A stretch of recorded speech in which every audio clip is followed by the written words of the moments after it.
Well, with the very abrupt ending of Flashpoint, this episode shows us the after effects that episode has caused.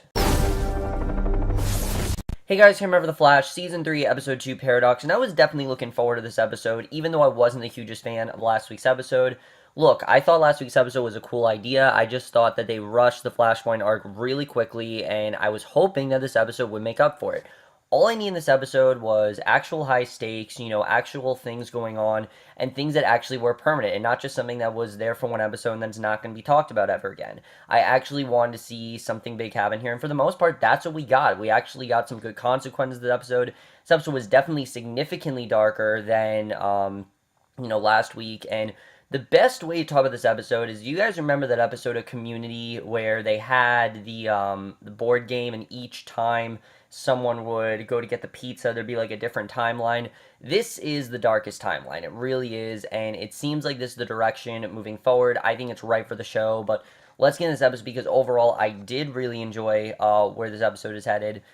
But let's start at the beginning here because the episode starts off kind of with what some people might have said, a plot device. We see he's telling Felicity what has happened since the season 2 finale, and I thought this worked for the most part. I thought it worked. I know some people might not have thought it worked. I thought it worked for the most part because you have to look at it this way. Barry doesn't have anyone to, talk to about what ended up going down in Flashpoint. Everyone else, they've moved on with their lives. They're into, this timeline, and Barry is the one that kind of feels like the outsider right now. So Felicity, she has no idea really what's going on. She feels that everything's fine because it doesn't really seem like things have affected her that much, but he tells her about a confrontation about with a jewel thief earlier in the day where he dismantled the man's getaway motorcycle, and things obviously seem fine there. He's back to the Flash. He's, just dealing with a jewel thief. But then things get weird. He heads to Star Labs where everyone's really quiet for some reason. They're clearly upset. He's asking Cisco what he wants to name the jewel thief, and all Cisco says is thief. And Cisco seems a lot darker and just a lot more depressed and down on himself than he usually is. And we don't really know why, but that's when you can tell that something definitely is going on. I mean, the second that Cisco is basically ignoring Barry, and not ignoring Barry, but that he doesn't seem like he's really into this, that's when you know that definitely something has happened, and Cisco is now going to the gym, which confuses Barry, and I'm like, alright, this I like. I like seeing a darker side of Cisco. I mean, Cisco is always the comedic one, so to see him in this episode not have really anything comedic to do and to actually do some dramatic stuff really just shows how great of an actor I think Carlos Valdez, I think his name is, how good of an actor he really is, just by showing, the effects of what has happened. I thought he did a really good job of that overall, and that perfectly started how things are going to be, because things are a lot darker in this timeline, and things are a lot more permanent. He tries to convince the West to talk about it, why it is that they aren't talking, but instead of getting answers, he just kind of makes things worse between the family. We see that Joe is heading out. Iris, again, though, seems like she's talking to Barry. It seems like things are okay between them. However, in this world, we see Iris ends up confronting Barry, asking him what's wrong. He tells her that he doesn't understand why she's so upset, but she just says that maybe he shouldn't bring it up again, and apparently she didn't tell him to do what he need to do. They never kissed in this reality, so she wants to talk about the relationship, but she remembers it differently than he does, and I do like seeing this between Iris and Barry. I think this one made a lot more sense than last week. Last week, it seemed like Iris was completely unaffected. It seemed like, the second that Barry was with her, that, they're together, everything's fine there. I wanted to see, more Iris ignoring Barry, but this one definitely made sense to me, because time has passed in this one. This isn't like Barry was never the Flash. These two did grow up together, did differences that Iris and Joe don't really get along, and we don't really know what that is. But obviously, things are very strange there. So we go back at the Central City PD, and Barry learns that Iris is actually mad at Joe for not telling her that Francine is still alive. Now, I thought this was kind of clever, because as we know in, the actual reality, Joe did in fact tell Iris that Francine was alive, but in this one, he just couldn't tell her, and that's really what's caused the friction between these two. I thought that was kind of a cool idea the way we saw that. And there's also, we find out Captain Singh is still the captain. As we know, he resigned in the finale, I believe, or something like that, but he's still working there. And there's also another guy working in the CSI department, and he really doesn't like Barry or want his help. And this guy, the best way to describe him is like an Eddie without the bond that Barry and Eddie had. This guy, Julien, wants nothing to do with Barry. They're clashing the second they meet, and I was really looking forward to seeing what Tom Felton was going to bring to the show, and I'm really liking his character so far. I like how different he is from Barry, and I like that, like I said, he doesn't really want to get in with Barry that much. He doesn't really not care about him, but he just kind of wants to do his own thing, and I think it was interesting to see. So Barry then follows Cisco to a grief counseling session where he's talking about Dante's death, we find out, and how it's affected him. And basically that is the reason why Cisco is so down on himself, because of Dante. I'm assuming that, he didn't have the relation with Dante. He talks about how he never talked to Dante, and Cisco sees Barry spying on him, kicks him out, and it's just really sad to see. I mean, these two had such a bond, and to see that gone, it's just very sad overall. So in the present, Barry checking out Felicity's computer, discovers that he's also, we find out, she talks about how there is in fact a change, that he's also turned Diggle's daughter into a son. It's no longer Sarah, it's now John Diggle Jr., and I thought it was kind of interesting the way they did that. I feel like they could have done something a little bit more of substance on Arrow with how he's affected things, but I like that he did at least change something, because it seemed like almost nothing was changed, and something was in fact changed here, we see. So Felicity suggests he tell everyone what's happened, but he doesn't really know how to do that. I mean, how do you tell someone, hey, I went to a completely alternate reality? How do you do that? So she encourages him what he can, though, and sends him on his way. So I thought that was definitely a very good way to start the episode. It perfectly shows us, where the episode's going to go, and from there we really do get more into, what this world is like. So then we go right where the last episode left off. As we know, at the last episode, we saw Clariss, and we see at Clariss's house, he starts to remember the Flashpoint timeline. As we know, he got killed in that timeline.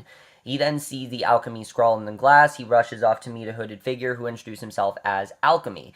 So I like finding out that Clariss is not Alchemy. It's that Alchemy, this hooded figure, is basically trying to help him out. Clariss says that he has visions, asks to make them stop. He doesn't know what these visions are about or what's really going on. Of course, we know what they're about, but he doesn't really understand where they're coming from. And he basically is the one getting screwed over. You know how Barry was having those visions last week? Well, now Clariss is the one having them this week. And Alchemy instead offers to make the visions come true, so Clariss asks him to do so and to actually make these come true. So we don't really know what's going on there. But at the waterfront, Barry and his new co-worker Julien are looking for a husk that looks like somebody crawled out of a human skin. And Julian's confrontational, not helpful while it's going on. Like I said, he really wants nothing to do with Barry. He's kind of like, all right, you're on your own. I'll just do it on my own terms. And everyone, even Cisco and Caitlin, when he goes back to Star Labs, knows about it. It seems like, this is something that's been going on for a while. This isn't new. And he tries to get Cisco to bring everyone together at dinner at Barry's so that he can try to make things right between them, because he feels that this will be the way to get the bond back. I mean, this is just not normal for him. He's used to having these people, like what he's doing and care about him. But he convinces both Joe and Iris to do it using super speed and half-truths to make it work, which I thought was kind of cool, the way that was done. But the fact that they couldn't tell that he was doing that definitely was weird, the way it was going on. But that's a very small complaint. That night, over a quiet and awkward dinner, Barry tries to make small talk about how great it is to be all together again, and he offers that they should actually go away together for bonding, but nobody's really sold on the idea. Like I said, you definitely get the sense that these people are not nearly as close as they once were, and have to start to fall apart.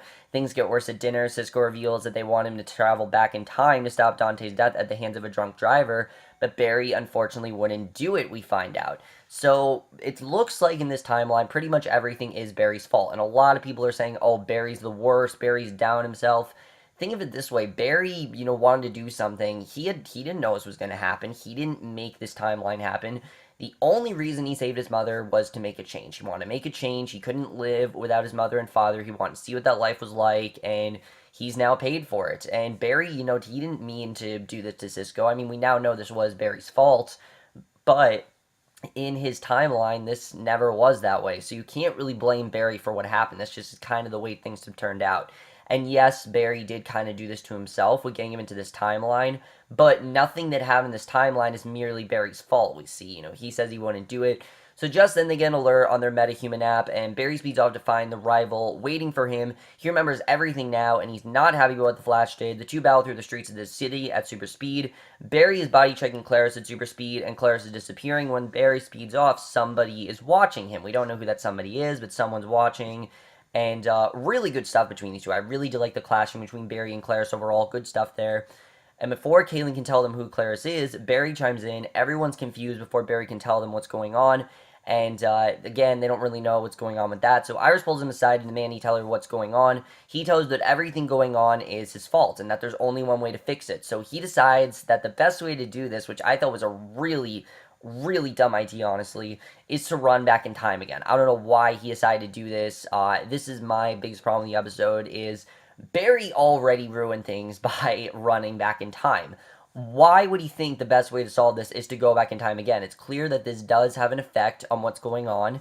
It's clear that he can't really control what's going on. I don't know why he would actually go back in time again. It just didn't really make sense. But he's grabbed, but I like that he's actually grabbed out of the time stream by Jay Garrick before he can do what he is going to do. And definitely seems like Jay Garrick is going to play a big role in this season, which I did like seeing because I don't want to see John Wesley Shipp go. I like him as an actor, and I think this is a pretty smart way of finding a way to keep him on because he's really good as this character. He brings him into this diner in 1998, which is actually the year I was born, so that was kind of cool. He tells him that he knows everything, but that's what Barry did is not acceptable, and that there are consequences to time travel. And I thought this actually worked really well. Garrick is the, reverse Flash of this episode. Reverse Flash, of course, was in last week's episode. Garrick serves as the person to help him in this episode. So he talks about how Jay tells him that he's made these mistakes before. He vibrates a chip into a coffee cup, saying that it's like the timeline, no matter how hard he tries to fix it, it's never going to be exactly perfect. And that really is true. I mean, life in general is not perfect. There's not a single timeline that Barry's going to make that's going to be perfect. I mean, it's just not going to happen. So Jay says they're not gods, they're men, and that Barry needs to ask himself what kind of hero he's going to be. If he's going to live with his mistakes or try to cheat his way out of them. Because if he tries to live with it, then maybe he can make it better. But if he just keeps going back in time, that's just going to make things worse. And I thought this really made up for it. I thought that Barry was going to go back in time, like, oh no, we're going to have to deal with this again. But I like that Barry decided that he's going to try to live with it because things are bad, but they're not horrible. I mean, at least they're still together. At least they're still friends. They're just a little bit more fractured than they once were. And Barry just has a lot of things to, repair damage from. And I like seeing that overall. I like seeing things that aren't, completely perfect. I like seeing a world that's more complicated. And I think it definitely adds, like I said, more stakes and gives me more of what I wanted to see last week, which this episode definitely does do. So back in Star Labs, Barry rushes back into the room to tell the team he needs to tell them the truth, and he admits what happened with Flashpoint. And yes, obviously, this is very hard to believe, but I liked that Barry did in fact tell him the truth. And he explains the whole thing very much like how he explained to them in Flashpoint. And everyone's stunned, they're very upset. Cisco leaves, Barry follows him out of the room. And he's really upset that Barry had never agreed to go back and save Dante, but that he would do it for himself. So this kind of makes things worse between Barry and Cisco. And again, though, like I said, it's not completely broken. It's just that Cisco really hasn't forgiven Barry for this. And honestly, it's really understandable. The fact that Barry wouldn't save Dante, but that he would go save his mom. He feels like Barry's very selfish for doing that. And Barry tells him he can't. He hopes that they can move forward. And I think he's really sincere with that. He really does want to make things right between him and Cisco, even though things aren't great right now. He knows the bond that they can have. He knows, the way that Cisco's meant to be. This is not how Cisco normally acts. So Barry heads back to work and tells Julien he needs to read a report on Edward Clariss's husk, and Julien's suspicious but gives it to him. Julien explains that the body likely started on Williamson near the old Prescott sawmill, and Flash heads there, is confronted by the rival in Alchemy, who blasts him with an item that we're going to assume is the Philosopher's Stone, and basically we see that he's going to go confront them. So back at Star Labs, Iris gives a speech to get Team Flash back together, which among other things does reconcile her with Joe. I like this scene overall. The fact that Iris is believing Barry, the fact that she actually is hopeful about this, and the fact she does want to move forward. I like seeing, she actually reconciles with Joe. Slowly they start to come around, but not before they see on their computers that Barry's in trouble. I thought this was a little too convenient, I definitely will say, but, I mean, in my opinion, I feel like the show is better when it doesn't change things, and I like seeing that things seem to be back to normal. So at the sawmill, Alchemy tells Barry that he's preparing the world and that he's helping people meet their true potential. Clariss pulls Barry's comms so that he can't talk to the team, and then he starts beating on him at super speed. I mean, it's really bad, honestly. So the team decides to get involved and help him. Barry is really losing the fight badly, shaken by several blasts from the Philosopher's Stone, and it really seems like Clariss is just beating on him really bad. But then comes the moment I think we've all been waiting for. Cisco shows up in full costume as Vibe. He blasts Clariss, and we realize that Cisco did, in fact, have his powers as Vibe. That didn't change. He still has them. but he hasn't used them because he's been grieving. And he blasts Clariss, the tide turns, and together the two manage to take out Clariss. Barry thanks Cisco, who apologized for taking so long, and it seems that their bond is back together, and it seems like everything in general is pretty much for the most part back to normal, that everyone seems like things are good there. And I liked seeing this. I thought it worked overall because, again, Barry's decided to live with this time period. Now that he's living in it, things are getting better by the minute, and I really did like seeing that. So I thought that was really good. We see that everyone agrees not to have Barry tell them about their Flashpoint lives, basically. We see that in the aftermath, though, no one can find any mention of Alchemy, which is interesting, we found out. And Vibe even calls him Dr. Alchemy, so definitely Cisco's back to normal. He has more of like a dark, sarcastic humor to him now, which I don't really think we've seen before. Cisco's kind of always been the fun one, but now that he's been through this grief, he's kind of a little bit more sarcastic and a little bit more dark and just a little bit more, like I said, dark humor. But I like seeing that overall. Cisco's supposed to be the comedic relief, and I like that they did that here. But they're doing what they did with him last season and still giving him some really good story arcs, which I like seeing.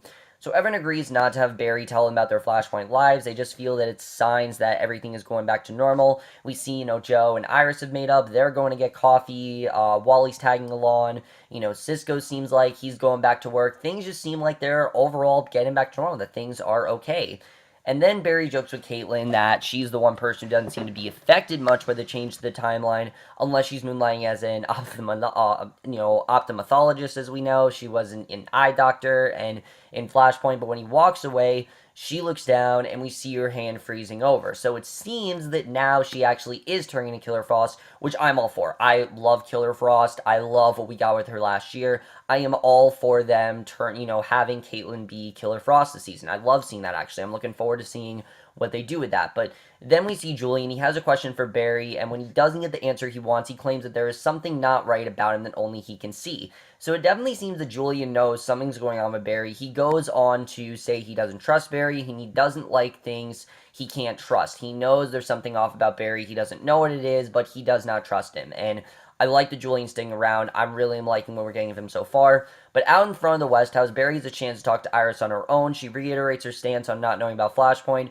saying that she figures that wherever he goes, they'll always find each other. And I mean, that's very much true. We're definitely seeing it. It seems like Barry and Iris are basically meant to be together, and any timeline he's in, she's there for him. And again, I think it was a little bit cheesy last week, and I think in general this was a little bit cheesy, but they do get to share the kiss that was erased from the timeline before. So again, it's a sense of things going back to normal, and I like seeing that. Then we get to the ending here. We see it's the voice of Dr. Alchemy. He's tormenting Clariss again. A large arm reaches for him, and whether it belongs to Alchemy or someone else, it looks like bad news for Rival. One strike and you're out, and that is the way the episode ends. We don't really know what's going on there, but let's get into where I think we're headed with this season now that things are pretty much back to normal. So overall, like I said, I like this episode significantly more than last week. I think there was just a lot more interesting stuff going on in this episode, and the best part of this episode is that it actually seems like it's going to be permanent. The friction between Cisco and Barry is not gone. Cisco definitely isn't going to trust Barry as much, but he's slowly getting back to who he is. Same with Joe and Iris and things like that, so I do like seeing that overall. And I like seeing that Barry's life did have an impact on John and Sarah's baby. Very strange that we now know that Sarah Diggle is now John Diggle, but I do think it's interesting overall. Not Sarah Diggle, I mean John and, Diggle and, I can't think of his wife's name right now, but their baby. I think it was interesting we saw that. I thought that was actually a really cool dynamic, but moving forward, it seems like things are in fact getting back to normal. And honestly, I think it's the right thing for the show. To be completely honest with you guys, I really don't think this show needed to do Flashpoint. I think they wanted to try it. I don't really think they had the best idea what they wanted to do with it. I think that they tried to do this in a way to kind of make up for what they did in the last episode, and I just don't really think they handled this arc as well as they could. So I'm hoping that besides Killer Frost, I'm hoping things get back to normal. I like the things they have changed, though. I like that Caitlin is now Killer Frost. I think it's really going to be interesting to see where this is going to go. And it seems like she's known she's Killer Frost, and she's actually holding it back from Barry. So I don't really know how this is going to come back into play. But definitely something is going on there. We don't really know how that's going to happen, but I can't wait to see Killer Frost back. I mean, it's no secret that I think Danielle Panabaker on the show, she's best when she's playing Killer Frost. I like Caitlin as a character. I don't dislike Caitlin, but when she's playing Killer Frost, she just gets to do so much more stuff, and it really gets to show her range, and I'm looking forward to seeing Killer Frost come back, so that's going to be a lot of fun to see.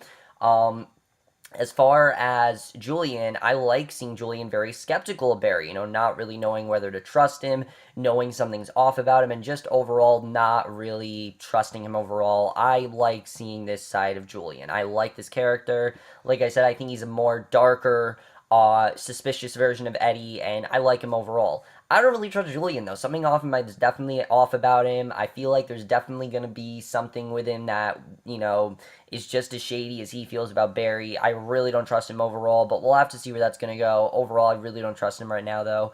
I do really like his character though. I'm happy to see Tom Felton on the show, and I like what he's doing so far. My biggest question is Clariss. I have no idea where they're going with this villain. I really don't. I do like that we don't have a speedster this season because, yeah, I mean, there's only so far you can go with that. I think it would get a little bit silly if we had once again, oh, another speedster. I'm glad that it's not that. I like that it is, in fact, regular person, Clariss, and I don't know if he's going to be tormented by Alchemy or if Alchemy is going to try to turn Clariss into a rival. We don't really know. We'll have to see really where this is going because I don't really know where this is going. Something tells me that Clariss is our main villain, though. Honestly, I kind of feel our big villain this season is going to be Julien. I really think that's where we're going with this. I hope that that's the case because I really like the clashing between Julien and Barry overall. And I'm hoping that he is in fact the villain for this season. I think it's really going to add something if he is the villain. We'll have to see where that's really going to go. And then Barry and Iris, I do like seeing that these two are on good terms and that they are going to be together. But they literally just, Barry told her straight out that he can't be with her and that they need to take some time off. And I get that he's back to being his normal self, but was this really good idea to get back with her? I don't really know. We'll have to see. But overall, guys, like I said, I liked this episode a lot more than last week. I just thought there was a lot more interesting stuff going on here, and I liked overall they did stick with what was going on. Let me know what you guys saw this episode. Did you like the changes made to the timeline? Do you think it's going to work for the rest of the season? I'm hoping that Barry doesn't go back. I'm hoping that things do stay this way because, again, Jay Garrick said, things aren't always going to be permanent, but things aren't always going to be perfect, but you kind of just have to embrace it. And I like that Barry so far is embracing it. I hope that we embrace it as well, and I am all for, things staying this way. I'd like it to stay this way, and I'm hoping it does. But that's my review. Hope you enjoy it. We'll see you guys in my next, which will be for tonight's episode of Scream Queens, and we'll see you guys for that. Okay, bye.